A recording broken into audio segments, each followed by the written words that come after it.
এটা কিন্তু পরীক্ষিত আমল। আজ পর্যন্ত আমার থেকে শিখা যতজনে পড়ছে আমি অনেক জনের থেকে খবর পাইছি, আলহামদুলিল্লাহ।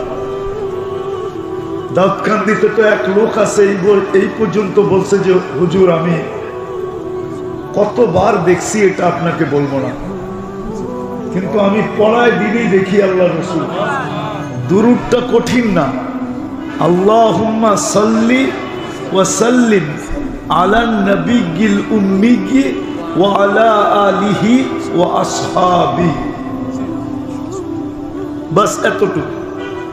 যে পড়বে ডেলি 200 বার, সকালে 100 বিকালে 100, ইনশাআল্লাহ মাস পুরা হতে পারবে না, এর আগেই দেখবে আল্লাহুম্মা সাল্লি ওয়া সাল্লিম আলান নবিয়্যিল উম্মিয়্যি ওয়া আলা আলিহি ওয়া আসহাবিহি।